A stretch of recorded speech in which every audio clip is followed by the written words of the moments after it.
Hi hello welcome back to break talk with K. ಇವತ್ತಿನ match ಬಂದ್ಬಿಟ್ಟು KKR versus Rajasthan. And ಇವತ್ತೆಲ್ಲರೂ ಅಂದ್ಕೊಂಡಿದ್ದ ಪ್ರಕಾರ ರಾಜಸ್ಥಾನಲ್ಲಿ ಹೋಮ್ ಗ್ರೌಂಡ್ ಇದೆ ಆ್ಯಂಡ್ ರಾಜಸ್ಥಾನಿಗೆ ಸ್ವಲ್ಪ ಬೆನಿಫಿಟ್ ಜಾಸ್ತಿ ಇರುತ್ತೆ ಅಂತ ಅಂದ್ಕೊಂಡಿದ್ರು. But KKR bowling lineup and batting lineup ಸಖತ್ತಾಗಿತ್ತು. ಅವ್ರು RCB ಮೇಲೆ ಸೋತಿದ್ದು ಬೇರೆ, ಅದು ಬೇರೆ ಸಿಟ್ಟು ಬೇರೆ ಇತ್ತಾ, ಸರಿಯಾಗಿ ಚೆಚಾಕ್ಬಿಟ್ರು. ಮೀನ್ಸ್ ಬ್ಯಾಟಿಂಗಲ್ಲಿ ಚಚ್ಚಿದಲ್ಲ, ಬೌಲಿಂಗಲ್ಲಿ. ಸೊ ರಾಜಸ್ಥಾನ್ ಅವರಿಗೆ ಎಲ್ಲೂ ಚೇತರಿಸ್ಕೊಳ್ಳೋದಕ್ಕೆ ಅವಕಾಶ ಮಾಡಿಕೊಡ್ದಂಗೆ ಸೋಲಿಸಿದ್ದಾರೆ. ಆ್ಯಂಡ್ ರಾಜಸ್ಥಾನಲ್ಲಿ ಈ ಸಲ ತುಂಬಾ ಲೂಪ್ ಹೋಲ್ಸ್ಗಳಿದೆ.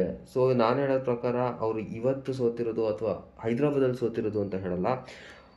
ಆ ತಂಡ ಆ್ಯಕ್ಷನಿಗೆ ಬರೋಕ್ಕಿಂತ ಮುಂಚೆ ರೀಟೈನ್ ಮಾಡಬೇಕಾಗಿರುತ್ತೆ ಪ್ಲೇಯರ್ಸ್ನ, ಅಲ್ಲೇ ಸೋತೋದ್ರು. ಸೊ ಯಾವಾಗ ಅವರು ಮೇಯ್ನ್ ಪ್ಲೇಯರ್ ಆದಂತಹ ಜಾಶ್ ಬಟ್ಲರ್ನ ಅವರು ರಿಟೈನ್ ಮಾಡಲಿಲ್ಲ ಅಥವಾ ಆ್ಯಕ್ಷನಲ್ಲೂ ಹೋಗಲಿಲ್ಲ. ಆ್ಯಂಡ್ ಮೇಯ್ನ್ ಅವರಿಗೆ ರಾಜಸ್ಥಾನಲ್ಲಿ ತುಂಬ ಸ್ಪಿನ್ನಿಗೆ ಹೆಲ್ಪ್ ಆಗುತ್ತೆ. ಸೊ ಇವತ್ತು ಕೂಡ ನೀವು ನೋಡ್ಬೋದು, ತುಂಬ ಚೆನ್ನಾಗಿ ಸ್ಪಿನ್ನಿಗೆ ಹೆಲ್ಪ್ ಆಗ್ತಾಯಿತ್ತು. ಸೊ ಮೇಯ್ನ್ ಇದ್ದಿದ್ದು ಅವರಿಗೆ ಚಹಲ್ ಮತ್ತು ಅಶ್ವಿನ್ ಇಬ್ಬರು ಒಳ್ಳೆ ಕಾಂಬಿನೇಷನಲ್ಲಿ ಹೊಡಿತಾಯಿದ್ರು 8 ಓವರ್ಸ್ ಕಂಟಿನ್ಯೂಸ್ ಸ್ಲಾಟಲ್ಲಿ.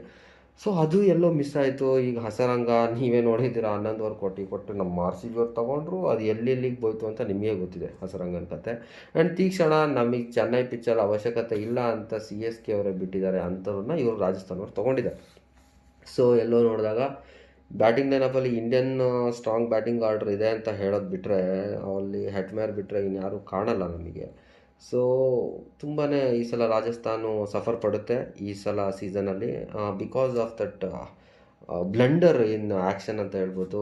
ಮೇಯ್ನ್ 3 ಪ್ಲೇಯರ್ಸ್ ಅವರು ಈ ಸಲ ರಿಟೈನ್ ಮಾಡ್ಕೊಂಡಿಲ್ಲ. ಆ್ಯಂಡ್ ಅದಕ್ಕೆ ಅವ್ರು ಈ ಸಲ ಬೆಲೆ ತರ್ತಾ ಇದ್ದಾರೆ. ಆ್ಯಂಡ್ KKR ಅವರು ನೆಕ್ಸ್ಟ್ ಲೆವೆಲಲ್ಲ ಇವತ್ತು ಡಾಮಿನೇಟ್ ಮಾಡಿದ್ದಾರೆ. ಆ್ಯಂಡ್ ಯಾಕೆ ಚಾಂಪಿಯನ್ಸ್ ಟೀಮ್ ಅಂತ ಹೇಳೋದು ಅಂದರೆ ಇಂಥದಕ್ಕೇ. ಕಮ್ ಬ್ಯಾಕ್ RCB ಮೇಲೆ ಸೋತ ಮೇಲೆ ಇವತ್ತು ಕಮ್ ಬ್ಯಾಕ್ ಮಾಡಿರೋದು ರಿಯಲಿ ಹ್ಯಾಟ್ಸ್ ಆಫ್.